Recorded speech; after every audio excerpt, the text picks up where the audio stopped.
looks great. I'm simply like when Greg first started working for us, he's not here. It took me a couple of years, but I finally converted him. So he went from goatee and then finally healed up. I'm team facial hair.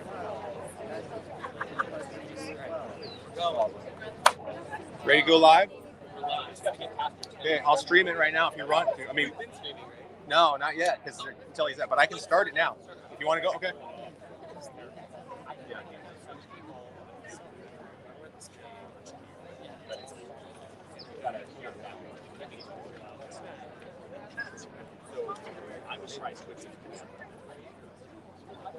All right, are we ready? What sign's what? Okay, good afternoon, everyone. Sorry I'm late. Let's get started. Many of you already heard from me about this issue, so I'll keep my comments short. I want you to hear from the broad coalition of parent and children advocates that we have today to speak about this bill that is a great concern. The main message we want to get out today is that this bill that is being made through the legislature is being advanced on false pretenses and on, frankly, disinformation. There is a false narrative that there is an agenda to somehow hurt, target, or harm children based on their gender ideology. That cannot be further from the truth. There's also a false argument that this is designed to forcibly out children. That's also not true. What we blew up here, we want you to see clearly, what are the policies that are being attacked? Chino board policy has been used as the poster child for the basis of this bill. I want you to see their policy. Their policy is right there. It does not require parental notification unless the child... Oh, sorry, that side. It does not require parental notification until and unless the child themselves requests that their gender be changed on school records. It is up to the child to decide when and how parents get notified. But if the school is going to be involved in changing their gender, then you better damn well believe the parents are going to be involved as well. And so with that, I also want to state, where did this start from? This started with the Secretary of Education putting out, I assume it's here, a memo that told schools that children have a right to privacy from their parents and you are not to share information with them. That is false. That is not true. That is not supported by any law, and it's certainly not supported by our Constitution. So that's where this started. Everything after that has been in response to this really reckless, dangerous, undemocratic policy that's been pushed by Tony Thurman, who I hope will never be governor of this state. So with that, is our leader here? He's not here, so we're going to jump to Chino Valley School Board President Sonja Shaw. Oh, Gallagher is here. Let me welcome our Assembly Republican leader. Thank you, Assemblyman. It's good to be with you all today. You know, as we stand here this morning, standing for parents' rights, and that's what this has always been about. And let's remember where we actually began. These policies came about because the Department of Education was telling school districts that you must keep secrets from parents. And they still are. It's on their website. It's on the California Department of Education's website that if a child tells them not to tell the parents, you cannot tell the parents. You are required not to. Here's the problem. Where does that come from? Is it in state statute anywhere? No. Is it in any law in the state of California that teachers, administrators, school officials should be keeping secrets from parents about what's going on with their kid? No. It's not in there. But through this basically dark guidance, this underground regulation, they've been telling school districts that they must do this. So some school districts fought back and said, no, this isn't the law. And in fact, we have local control because school districts do have local control over education decisions. And they can pass policies for how they're going to interact in their communities and how they can interact with parents. And so they were bold and brave. And they said, we're going to do this and make sure the parents are notified in these circumstances. And what did they get in return? They're getting now sued. They're getting shut down. They're actually winning these court cases, though, aren't they? Yeah. Because when we go to court, when we go to court, we're finding out that actually the law is that parents are in control. That's the law. That the parents have the right to direct the well-being and upbringing and the education of their child. That is the law of the land. And so we believe that that is ultimately what will win in the end here. This bill that is being proposed is certainly the antithesis of that, trying to ban these policies. And I'll end with this. The other thing that this bill is very ironic. And I'm glad that we have Miss Tapia with us this morning, who is, as an educator, as a teacher, said, no, I'm not going to do that. That's wrong. You know, and I can't in good conscience go along with these policies that aren't supported by statute, that are, you know, underground regulations, but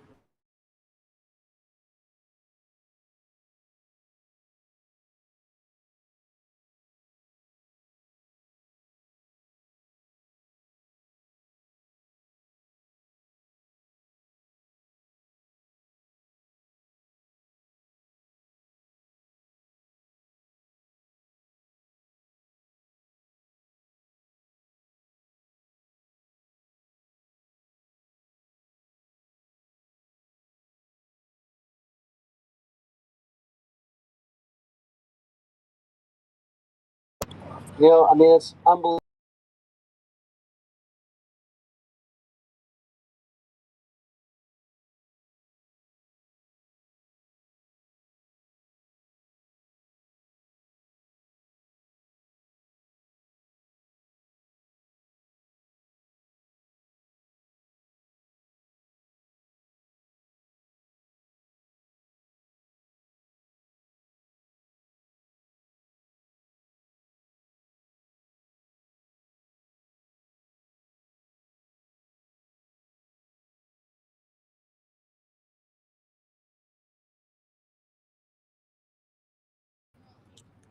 All teachers and administrators and counselors at schools are always good for their kids because that's what they're saying.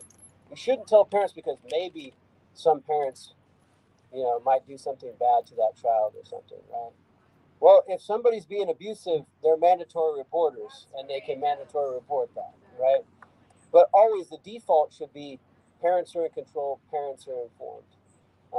And that's what I think is just so wrong about what they're trying to do with this policy. So anyway, we are going to be fighting against that. Thank you all for being here today. Thank you for so many who have been involved in this fight up and down the state. We are going to continue to call out this terrible policy and stand up for what's right and stand up for parents. Now we have Chino Valley Unified School District President Sonja Shaw. Good afternoon, guys. My name is Sonja Shaw. I'm the president of Chino Valley Unified School Board, and today I stand before you to confront a critical and unconstitutional threat to parental rights, AB 1955. This bill strips parents of their fundamental rights and places our children in grave danger. For 10 years, the California Department of Ed has perpetrated a massive lie, falsely claiming that teachers must withhold critical information from parents under a phantom state law that grants children's privacy rights against their own parents. Let me be clear, no law exists. Schools were manipulated into deceiving parents, but the truth has been exposed. Teachers and parents fought back with lawsuits, and our board, along with a handful of others, implemented a policy demanding honesty with parents. Additionally, our districts took a bold stance against the prevailing policy adopted by most school districts across California, which mandated secrecy regarding sensitive matters. We rescinded that outdated approach and introduced a policy ensuring transparency, declaring that we will not keep secrets from parents. This led to the political cartel of Bonta, Thurman, and the rest of them by suing us in court. We are still in the middle of a legal battle over what they call an illegal policy. All while now they champion AB 1955 to make their unlawful legislation law. Now make it make sense, guys. They're doing this because they are losing in court and they know it and they're desperate. AB 1955 was pushed through with a gut and amend tactic to remove local control so they can take control of your children and exit parents out of their constitutional right. This eradicates parental involvement, violates FERPA, the California Constitution, and the U.S. Constitution. I swore an oath to uphold the Constitution, including the 14th Amendment, which includes parents' rights in the upbringing of their children, and so did many of them. The political cartel coined terms like forced outing policy when it wasn't an effort to intimidate and silence parents and schools. But let me be clear. The parental notification policy is not an outing policy. The notification, as Bill pointed out, is only in place when a child wants to change their official or unofficial records. Now, you tell me, how can a child come out to thousands of other peers and the staff, but not their own parents? We've witnessed the havoc special interest groups and unions have wreaked on few board members that dare to implement similar policies. Pay attention. Your kids are their target. Moreover, I will say this is right out of the page of a Marxist playbook. We, the people, will not stand by and do nothing. Interfering with our children was a big mistake. Let me say, these special interest group supporters have threatened my life along with other people's lives, and that should make any parent shiver. Because if they want our life for standing in front of your child, imagine how bad they want your child. And Scott Wiener, and to all the others who dare to claim that their children are ours, these are not your children, period. I urge every parent and resident to join us in this fight. Together, we will hold accountable those who seek to erode our rights and manipulate our children. Let our voices unite to defend truth, transparency, and the sacred bond between parents and child. They picked this fight, and they're going to lose this battle. And remember, Proverbs 31:8-9, we are the voice for the voiceless.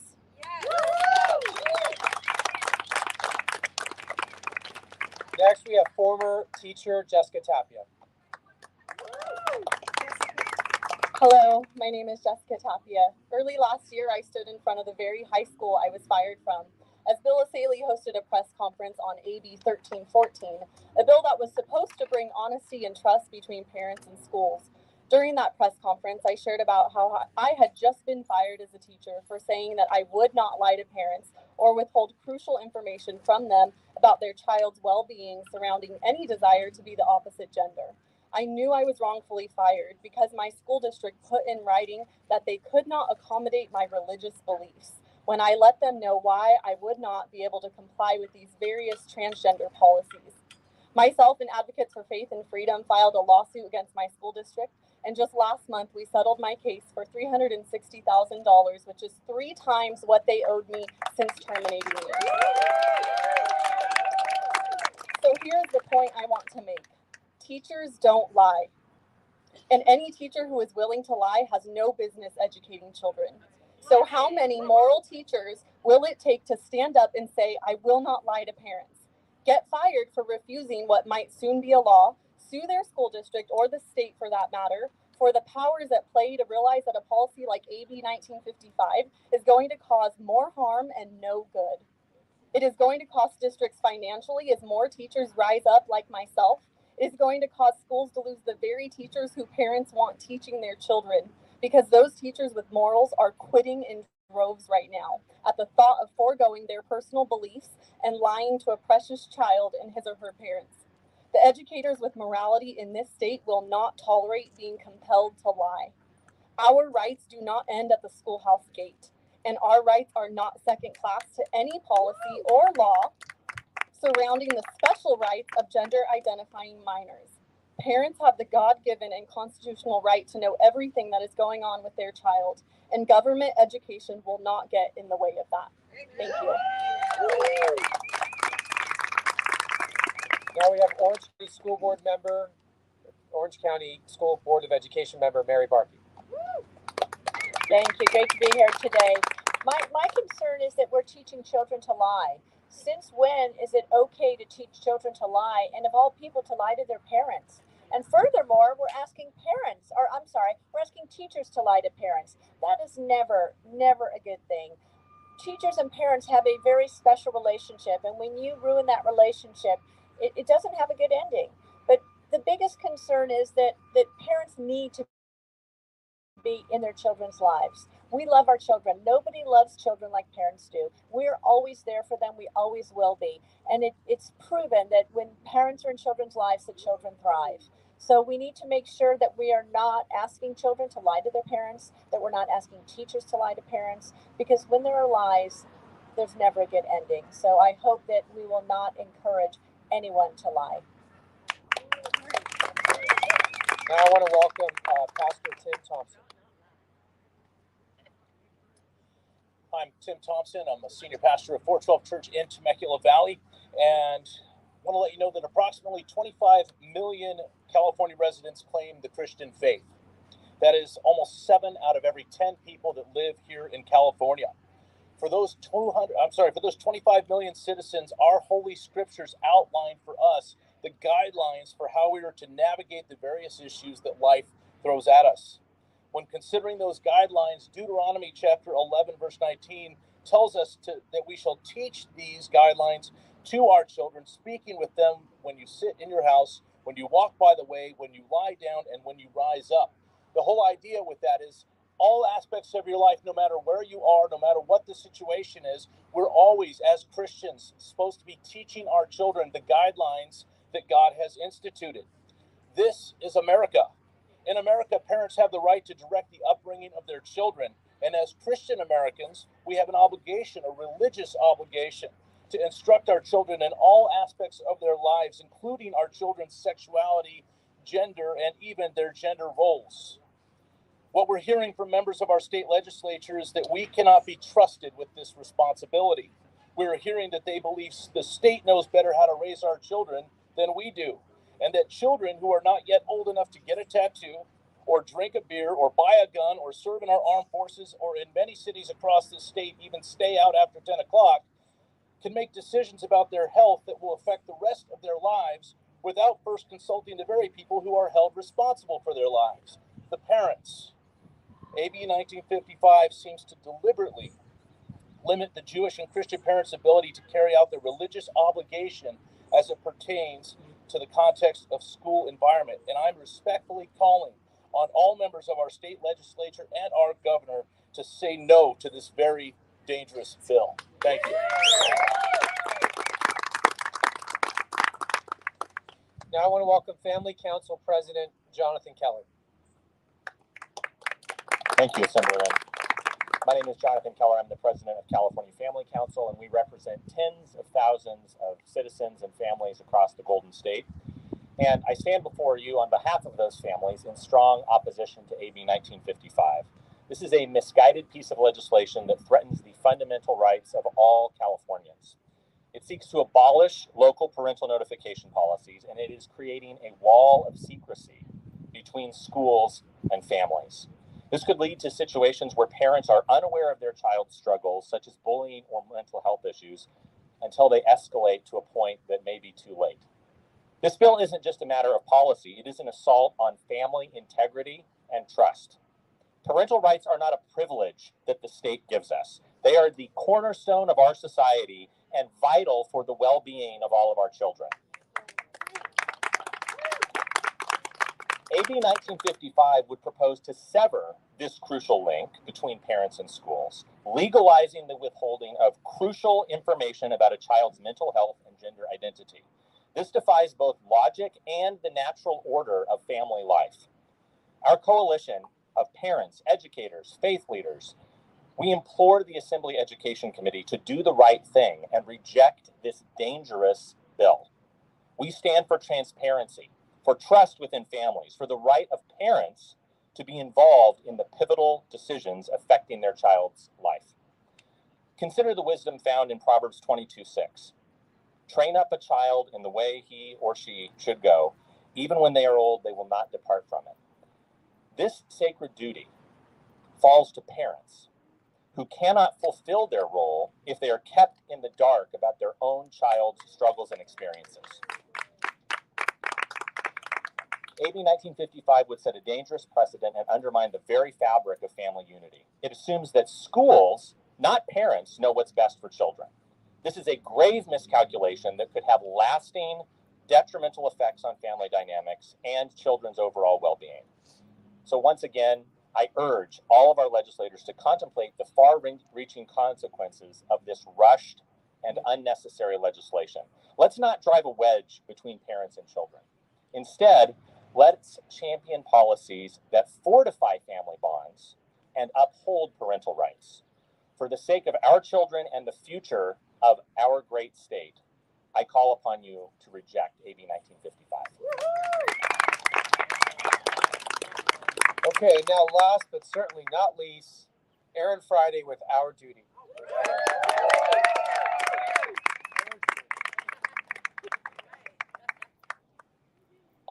Hi, my name is Erin Friday, and I'm a lifelong Democrat who voted for same-sex marriage.